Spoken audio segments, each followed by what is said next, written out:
नीचे उतार नहीं पाए, जो राम मंदिर पर फैसले से लेकर राम मंदिर के निर्माण तक देश में शांत रहे माहौल को अब तक पचा नहीं पाते और मौका पाते ही बरगलाने लगते हैं। हुकूमत के लिए बड़ी दिक्कत से पेश आ जाएंगी। हाई कोर्ट है या जो भी निचले अदालतें हैं, इन पर आपको विश्वास नहीं? आपको भरोसा है? क्या आपको बेईमानी नजर नहीं आ रही है? बाबरी मस्जिद को हमने सब्र कर लिया, बाबरी मस्जिद का हम जिक्र भी नहीं करना चाहते, लेकिन ज्ञानव्यापी के बाद से बाबरी मस्जिद का जिक्र दोबारा शुरू होना हुआ है। हम ज्ञानव्यापी का जिक्र नहीं, हम बाबरी मस्जिद का जिक्र नहीं करना चाहते, सिर्फ इसलिए कि कानून हमारा और हमारे देश की अदालतें बदनाम होती है। बाबरी मस्जिद के सिलसिले में जो बेईमानी की, हमने सब्र कर लिया कि किसी सूरत से फसाद खत्म होना चाहिए। फसाद खत्म होने की नियत से उन तमाम बेईमानियों को बर्दाश्त किया। तौकीर रजा ये सवाल उठाते हैं कि राम मंदिर का फैसला सुनाने वाले देश के बड़े जजों ने सही निर्णय नहीं लिया। ये तस्वीर उन 5 जजों की बेंच की है जिसने राम मंदिर पर फैसला सुनाया। इस बेंच में मौजूद रहे जस्टिस DY चंद्रचूड़ अभी मौजूदा चीफ जस्टिस ऑफ इंडिया है। जस्टिस SA बोबडे रिटायर हो गए, रिटायरमेंट के बाद किसी सरकारी पद पर नहीं है। जस्टिस रंजन गोगोई रिटायरमेंट के 4 महीने बाद राज्यसभा के लिए नामित हुए। जस्टिस अशोक भूषण रिटायरमेंट के बाद national company law appellate tribunal के अध्यक्ष बनाए गए। उसके बाद justice S Abdul Nazeer retirement के बाद आंध्र प्रदेश के गवर्नर बनाए गए। बेईमानी का फैसला अगर नहीं किया गया था तो इनामात कैसे ले लिए, कैसे राज्यसभा के मेंबर बन गए, कैसे गवर्नर बन गए? बेईमानी की थी, अपना ईमान बेचा था उस जजेस ने, इसी वजह से उनको ये इनामात मिले। अभी जस्टिस नजीर को गवर्नर बनाया जा रहा है। अगर जस्टिस नजीर का जमीर कहीं जिंदा है तो जस्टिस नजीर को गवर्नर का जो ऑफर आया है उसको ठुकरा। IMC प्रमुख मौलाना तौकीर रजा की ओर से जुमे की नमाज के बाद सामूहिक गिरफ्तारी देने का ऐलान किया था। इसे देखते हुए सुरक्षा के कड़े इंतजाम किए गए थे। उत्तर प्रदेश के मुख्यमंत्री योगी आदित्यनाथ के अयोध्या, काशी, मथुरा वाले बयान पर IMC प्रमुख मौलाना तौकीर रजा ने आज विरोध प्रदर्शन का आह्वान किया था। ये तौकीर रजा की फॉलोइंग बहुत बड़ी है और लगातार तौकीर रजा सरकार की आलोचना कर रहे हैं। योगी सरकार को कहीं ना कहीं उन पर तंज भी कस रहे हैं और उनके जो फैसले हैं उसकी मुखालफत भी करते हुए दिखाई दे रहे हैं। और खासकर इस मुद्दे पर जब से राम मंदिर का उद्घाटन प्राण प्रतिष्ठा हुई है और खास करके जब से मुख्यमंत्री योगी आदित्यनाथ ने बयान दिए, पहले भी एक बयान उनका आया था कि ये जो ज्ञान की परिस्थितियां इस समय क्या है। दरअसल पुलिस पूरी कोशिश कर रही है कि स्थिति को नियंत्रण में रखे। जैसे अभिषेक भी बता रहे हैं कि गड़बड़ियों की आशंका लगातार थी, संवेदनशील जिला है, लेकिन सौहार्दपूर्ण स्थिति अभी तक रही है। अब देखिए जिस तरह से मौलाना तौकीर रजा की तरफ से कई सारे बयान समय समय पर आते रहे हैं, लेकिन आज ही का उनका ये बयान हम आपको सुनाते हैं। और पुलिस बेईमानी करके सरकार के दबाव में ये सब उल्टे सीधे काम कर रही है और मुल्क का माहौल बिगाड़ने का काम कर रही है। पुलिस और बजरंग दल और शिवसेना मिलकर हमारे देश को बर्बाद कर देना चाहते हैं। हम इस बेईमानी के खिलाफ अब रुकने वाले नहीं है। हमने आज ये आंदोलन बरेली से शुरू कर रहे हैं और इस आंदोलन को हम इंशाल्लाह मुल्कभर पैमाने पर। हल्द्वानी में बवाल किसने कराया? धामी अगर हो गया, बुलडोजर तुम हमारे घर पर चला दोगे, हम अंधे और बहरे बने बैठे रहेंगे। अब किसी बुलडोजर को बर्दाश्त नहीं किया जाएगा। सुप्रीम कोर्ट अगर संज्ञान नहीं ले रहा है तो हम अपनी हिफाजत खुद करेंगे। हमें कानूनी अधिकार है, अगर हमारे ऊपर कोई हमलावर होता है तो हम उसको हमें कानूनी अधिकार है। जो जिनके सामने शिकायत रखनी चाहिए वो हिंदुस्तान के सबसे बड़े बेईमान है। नरेंद्र मोदी आजाद हिंदुस्तान का सबसे बड़ा प्रधानमंत्री है। ऐसे प्रधानमंत्री को कोई ज्ञापन नहीं दिया जाएगा और ऐसी सरकार की मौजूदगी में हमें आजाद रहने का कोई अधिकार नहीं है। तमाम प्रशासन पूरी तरीके से मुस्तैद है क्योंकि वहाँ जुमे की नमाज होती है। जुमे की नमाज के बाद वहाँ हमेशा सुरक्षा प्रदान की जाती है। हर जगह पर इस तरह की जगहों पर दी जाती है। लेकिन जिस तरह से कांग्रेस के इशारे पर तौकीर रजा अपनी नेतागिरी चमकाने के लिए इस तरह से गुमराह करने का काम कर रहे हैं, उपद्रव कराने का काम कर रहे हैं, जिस तरह का बयान उन्होंने माननीय प्रधानमंत्री को लेकर दिया है, जिस तरह की बातें उन्होंने आम जनता को कही है माननीय सर्वोच्च न्यायालय को दरकिनार करते हुए, ये बातें बड़ी शर्मनाक हैं। इसके तहत उन पर कार्रवाई होगी, उन्हें जेल जाना होगा। ये कतई तौर पर नहीं बख्शा जाएगा कि आप न संविधान को मानेंगे और देश के प्रधानमंत्री जी के बारे में आप किस तरह की टिप्पणी देंगे लाइव टीवी पर, और आप लोगों को भड़काने का काम करेंगे। आज मोदी सरकार में सबको बिना भेदभाव के सारी योजनाओं का लाभ मिल रहा है। उत्तर प्रदेश में आदरणीय योगी सरकार में बगैर भेदभाव के सारी योजनाओं का लाभ मिल रहा है। 10 साल में देश में और उत्तर प्रदेश में 7 सालों में सुरक्षा को लेकर भी चाक चौबंद हमारी व्यवस्थाएं हैं, लेकिन इस व्यवस्था को खराब करने का काम ये राजनीतिक पीछे से इनके इशारे पर कांग्रेस के काम किया जा रहा है। मैं साफ कहूंगा क्योंकि हमेशा से ब्लैकमेल की और ब्लैकमेलिंग की राजनीति करते आए हैं, हमेशा से, चाहे सपा की सरकार रही हो तब भी इस तरह के तमाशे करते रहे हैं। और उससे पहले अगर आप देखें कांग्रेस की सरकार में और आज ये कांग्रेस के साथ में है। तो ये आपको राजनीतिक स्टंटबाजी लग रही है? हालांकि पिछले साल भी बड़ा बवाल हुआ था, मुस्लिम राष्ट्र की बात कर दी थी, हिंदुओं को धमका दिया था। इस बार भी वो ज्ञानवापी को लेकर कहा कि मुसलमानों से आंदोलन की बात उन्होंने कही। तो उनकी गिरफ्तारी और वहां की कानून व्यवस्था शांति, इस चीज को लेकर कितने ध्यान से आप लोग आगे बढ़ रहे हैं, और क्या ये केवल और केवल राजनीतिक स्टंट लग रहा है आपको? बिल्कुल भी राजनीतिक स्टैंड है उनका, क्योंकि ये कोई आज का मामला नहीं है ज्ञानव्यापी का। सभी लोग जानते हैं और सभी संविधान में विश्वास रखते हैं। माननीय सर्वोच्च न्यायालय के फैसले से प्रभु श्री राम का मंदिर का निर्माण हुआ। एक कहीं से कोई एक बात पूरे उत्तर प्रदेश में आपने भी कवर किया था, हम लोग भी थे, एक ही कोई बात नहीं आई। क्यों? क्योंकि सब लोग संविधान में विश्वास रखते हैं। लेकिन इन जैसे लोग जो नेता हैं, ये धर्मगुरु नहीं है हमारे, जो हमारे सही अच्छे धर्मगुरु हैं, मान्यता प्राप्त धर्मगुरु हैं मुस्लिम, वो जाते हैं माननीय प्रधानमंत्री जी से भी मिलते हैं, माननीय मुख्यमंत्री से भी मिलते हैं, अपनी बात रखते हैं, माननीय न्यायालय में विश्वास रखते हैं, संविधान में विश्वास रखते हैं।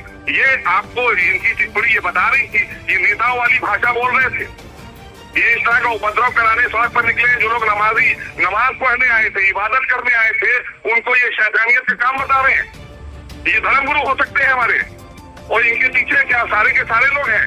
कतई नहीं है। इसी तरह के लोग हैं जिनकी दुकानें बंद हुई। चौथा जी, परेशान ये इसलिए है क्योंकि इनको अब अंधेरा नजर आ रहा है, अब ये गुमराह नहीं कर पा रहे हैं। सीधी योजनाओं का लाभ आम मुसलमानों को मिल रहा है, पिछड़े दबे कुचले मुसलमानों को।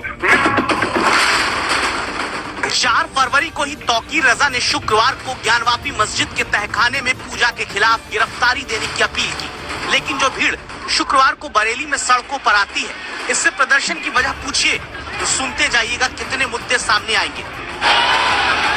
इतने मुद्दों की चिंगारी क्या नागरिकों के मन में भर दी जा रही है? तो सवाल, क्या मौलाना तौकीर रजा कुछ ऐसा माहौल चाहते थे जैसा गुरुवार को बरेली से 100 किलोमीटर दूर उत्तराखंड के हल्द्वानी में दिखा? और इसके लिए वो एक के बाद एक मुद्दों की कील और पत्थर जोड़कर देश के ही मुस्लिम नागरिकों के मन में विद्वेष का बारूद भर रहे हैं। इसलिए पहले देखिए हल्द्वानी में क्या हुआ। गुरुवार को सरकारी जमीन पर अवैध कब्जा हटाने के लिए प्रशासन का अभियान चलता है। इधर धार्मिक स्थल पर बुलडोजर, उधर हिंसक भीड़ ने पूरी प्लानिंग के साथ आरोप है कि हमला बोल दिया। पहले पत्थरबाजी हुई, फिर पेट्रोल बम से हमला किया और पुलिस थाने में उस वक्त आग लगा दी गई जब थाने के भीतर मजिस्ट्रेट और पुलिसकर्मी मौजूद होते हैं। कई घंटों तक हल्द्वानी के बनभूलपुरा में जो मन आया वो उपद्रवी करते रहे। कर्फ्यू और शूट एट साइट का आदेश तक देना पड़ गया। अब जरा जिनके इशारे पर कांग्रेस के काम किया जा रहा है, मैं साफ कहूंगा क्योंकि हमेशा से ब्लैकमेल की और ब्लैकमेलिंग की राजनीति करते आए हैं, हमेशा से, चाहे सपा की सरकार रही हो तब भी इस तरह के तमाशे करते रहे हैं। और उससे पहले अगर आप देखें कांग्रेस की सरकार में और आज ये कांग्रेस के साथ में है। तो ये आपको राजनीतिक स्टंटबाजी लग रही है? हालांकि पिछले साल भी बड़ा बवाल हुआ था, मुस्लिम राष्ट्र की बात कर दी थी, हिंदुओं को धमका दिया था। इस बार भी वो ज्ञानवापी को लेकर कहा कि मुसलमानों से आंदोलन की बात उन्होंने कही। तो उनकी गिरफ्तारी और वहां की कानून व्यवस्था शांति, इस चीज को लेकर कितने ध्यान से आप लोग आगे बढ़ रहे हैं, और क्या ये केवल और केवल राजनीतिक स्टंट लग रहा है आपको? बिल्कुल भी राजनीतिक स्टैंड है उनका, क्योंकि ये कोई आज का मामला नहीं है ज्ञानव्यापी का। सभी लोग जानते हैं और सभी संविधान में विश्वास रखते हैं। माननीय सर्वोच्च न्यायालय के फैसले से प्रभु श्री राम का मंदिर का निर्माण हुआ। एक कहीं से कोई एक बात पूरे उत्तर प्रदेश में आपने भी कवर किया था, हम लोग भी थे, एक ही कोई बात नहीं आई। क्यों? क्योंकि सब लोग संविधान में विश्वास रखते हैं। लेकिन इन जैसे लोग जो नेता हैं, ये धर्मगुरु नहीं है हमारे, जो हमारे सही अच्छे धर्मगुरु हैं, मान्यता प्राप्त धर्मगुरु हैं मुस्लिम, वो जाते हैं माननीय प्रधानमंत्री जी से भी मिलते हैं, माननीय मुख्यमंत्री से भी मिलते हैं, अपनी बात रखते हैं, माननीय न्यायालय में विश्वास रखते हैं, संविधान में विश्वास रखते हैं। ये आपको इनकी टिप्पणी ये बता रही थी, ये नेताओं वाली भाषा बोल रहे थे। ये इस तरह का उपद्रव कराने सड़क पर निकले जो लोग नमाज पढ़ने आए थे, इबादत करने आए थे, उनको ये शैतानियत का काम बता रहे हैं। ये धर्मगुरु हो सकते हैं हमारे, और इनके पीछे क्या सारे के सारे लोग हैं? पता ही नहीं है। इसी तरह के लोग हैं जिनकी दुकानें बंद हुई। चौथा जी, परेशान ये इसलिए हैं क्योंकि इनको अब अंधेरा नजर आ रहा है, अब ये गुमराह नहीं कर पा रहे हैं। सीधी योजनाओं का लाभ आम मुसलमानों को मिल रहा है, पिछड़े दबे कुचले मुसलमानों को मिल रहा है। ये गुमराह करने का काम कर रहे हैं क्योंकि इनको नहीं पूछा जा रहा है। अब सीधी तौर पर योजनाएं उनके घर पे पहुंचाई जा रही हैं, इसलिए ये काम कर पत्र भी करते रहे। कर्फ्यू और शूट एट साइट का आदेश तक देना पड़ गया। अब कानूनी रूप से कार्रवाई होती है, लेकिन फिर भी हमला हल्द्वानी में किया गया। ये न्यायालय के आदेश पर अतिक्रमण हटाने का जो काम है वो चल रहा था, और ये काम पहले से चल रहा था।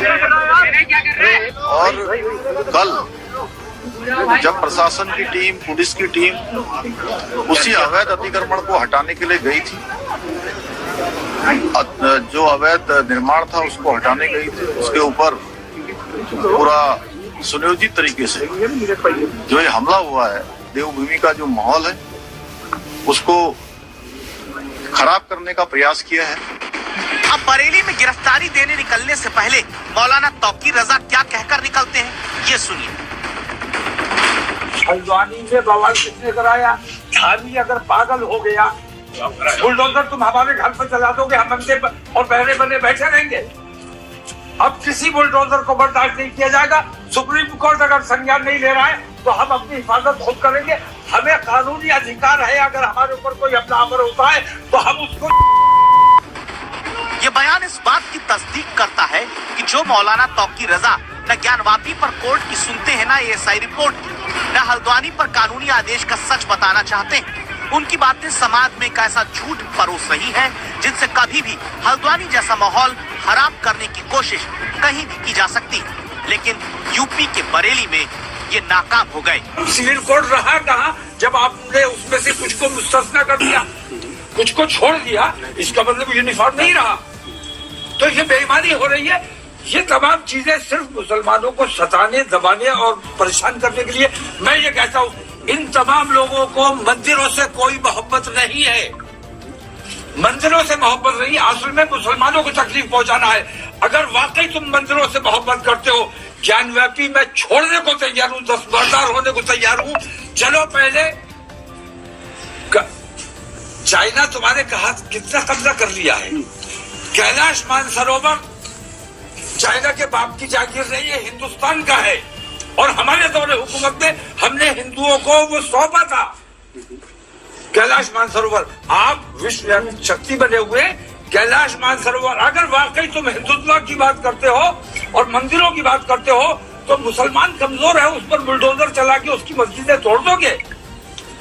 अगर तुम ईमानदार हो अपने मंदिर के लिए, अपने हिंदुत्व के लिए, मैं तुम्हारे साथ चलने को तैयार हूँ। चाइना से पहले कैलाश मानसरोवर को आजाद कराइए, मैं ज्ञानव्यापी से दस्तबरदार होने को तैयार हूँ। तौकीर रजा जैसे कुछ लोग देश में राम मंदिर पर सुप्रीम कोर्ट का 2019 का फैसला भी गले के नीचे उतार नहीं पाए। जो राम मंदिर पर फैसले से लेकर राम मंदिर के निर्माण तक देश में शांत रहे माहौल को अब तक बचा नहीं पाते और मौका पाते ही बरगलाने लगते हैं। हुकूमत के लिए बड़ी दिक्कत से पेश आ जाएंगी। हाई कोर्ट है या जो भी निचली अदालतें हैं, इन पर आपको विश्वास नहीं? आपको भरोसा है? क्या आपको बेईमानी नजर नहीं आ रही है? बाबरी मस्जिद को हमने सब्र कर लिया, बाबरी मस्जिद का हम जिक्र भी नहीं करना चाहते, लेकिन ज्ञानव्यापी के बाद से बाबरी मस्जिद का जिक्र दोबारा शुरू होना हुआ है। हम ज्ञानव्यापी का जिक्र नहीं, हम बाबरी मस्जिद का जिक्र नहीं करना चाहते, सिर्फ इसलिए कि कानून हमारा और हमारे देश की अदालतें बदनाम होती है। बाबरी मस्जिद के सिलसिले में जो बेईमानी की, हमने सब्र कर लिया कि किसी सूरत से फसाद खत्म होना चाहिए। फसाद खत्म होने की नियत से उन तमाम बेईमानियों को बर्दाश्त किया। तौकीर रजा ये सवाल उठाते हैं कि राम मंदिर का फैसला सुनाने वाले देश के बड़े जजों ने सही निर्णय नहीं लिया। ये तस्वीर उन 5 जजों की बेंच की है जिसने राम मंदिर पर फैसला सुनाया। इस बेंच में मौजूद रहे जस्टिस DY चंद्रचूड़ अभी मौजूदा चीफ जस्टिस ऑफ इंडिया है। जस्टिस SA बोबडे रिटायर हो गए, रिटायरमेंट के बाद किसी सरकारी पद पर नहीं है। जस्टिस रंजन गोगोई रिटायरमेंट के 4 महीने बाद राज्यसभा के लिए नामित हुए। जस्टिस अशोक भूषण रिटायरमेंट के बाद national company law appellate tribunal के अध्यक्ष बनाए गए। उसके बाद justice S Abdul Nazeer retirement के बाद आंध्र प्रदेश के गवर्नर बनाए गए। बेईमानी का फैसला अगर नहीं किया गया था तो इनामात कैसे ले लिए, कैसे राज्यसभा के मेंबर बन गए, कैसे गवर्नर बन गए? बेईमानी की थी, अपना ईमान बेचा था उन जजेस ने, इसी वजह से उनको ये इनामात मिले। अभी जस्टिस नजीर को गवर्नर बनाया जा रहा है। अगर जस्टिस